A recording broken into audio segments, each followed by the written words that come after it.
In November 2011, Google Maps uncovered bizarre structures in the Gobi Desert in northern China. In one location, strange striations 20 meters wide cover an area more than 1 kilometer wide and 2 kilometers long. At another place, this striking circular construct seems like a landing stage for something inhumanly large. The scale of the structures indicates they are designed to be seen from a very high altitude, like the Nazca Lines in Peru. But unlike the Nazca Lines, which can be seen from an earthly height, the Chinese structures are best approached from outer space.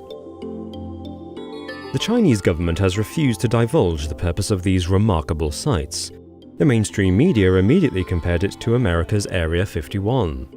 As a result, the media also speculated that China was using these sites to communicate with extraterrestrial life, inviting aliens to land in its backyard. The newspapers did not realize their suspicions were shared by the British government. In June 2013, Whitehall declassified files from its top-secret UFO desk. They reveal that between 1947 and 1997, the Ministry of Defense ran undercover UFO investigations. On the one hand, it collected reports of UFO sightings in Britain. On the other hand, it sent spies into the field to investigate these claims. To identify UFOs, agents were told to look out for high velocities, sharp maneuvering, stationary flight, and few radar returns. University lecturer Dr. David Clark, the curator for the National Archives UFO project from 2008 to 2013, says, "The MOD desperately tried to delay the release of these formerly secret and highly sensitive papers for more than a decade. Even though they have been partly censored, they can't conceal the fact the UK military was interested in capturing UFO technology. And the files reveal they were desperate to capture this technology, wherever it came from, before the Russians or the Chinese got hold of it first." In a declassified report called Unidentified Aerial Phenomena in the UK Air Defence Region, the Royal Air Force says it was particularly interested in propulsion, stealth, and any novel electromagnetic technologies. An anonymous senior commander says, "An actual or potential enemy could develop a flying device with the characteristics that UFO phenomena seem to have." According to the files, the Ministry of Defense suspected China had found an alien UFO and impounded it, and was developing highly advanced weapons from it. In particular, British spies believed the Chinese were using alien secrets to develop super-fast aircraft that were undetectable to radar. The Chinese certainly haven't hidden their interest in UFOs. Ufology in China essentially began in November 1978, when the Communist Party's official newspaper, People's Daily, published an article about UFOs by a researcher at the Chinese Academy of Social Sciences. Then, in 1979, Sun Xili co-founded China's first UFO association. By 1988, the China UFO Association had 50,000 members. By the 1990s, there were dozens of reported alien encounters each year in China. Some victims even claimed to draw energy from extraterrestrials. Not long before these strange sights became public knowledge in 2011, China started building the world's largest filled-aperture radio telescope in Guizhou province in southwest China. It cost nearly $500 million and is known as Tianyan, or Heavenly Eye. Overseen by the Chinese Academy of Sciences, its dish is bigger than 30 football fields, and sensitive enough to detect spy satellites even when they're not broadcasting. It is Earth's first observatory custom-built to listen for a message from extraterrestrial intelligence.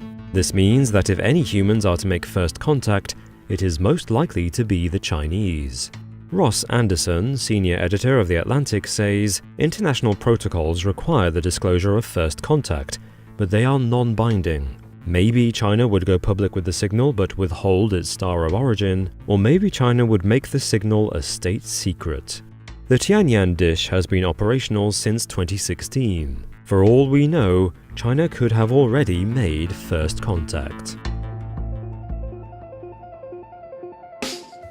Yet, the Tianyan dish is run as part of the Internationally Coordinated Search for Extraterrestrial Intelligence, or SETI. SETI oversees and monitors the dish's data collection. It is highly unlikely it will receive an alien signal without scientists in America and elsewhere finding out about it. As for the strange structures in the Gobi Desert, they are designed to be seen from outer space, but not by alien eyes. Jonathan Hill, a research technician and mission planner at the Mars Spaceflight Facility at Arizona State University, says the zigzagging white lines are targets for calibrating spy satellites. He also says the landing pad site is really a calibration test target for orbital radar instruments. This may explain why there are fighter jets parked at the center of the circle. Speaking of fighter jets, China continues to expand its fleet of military aircraft and will soon be a leading military power in the sky. However, it has only recently begun developing its own aircraft designs. Until a decade ago, China relied on adopting designs and seeking engineering support from its neighbors like Russia and Ukraine.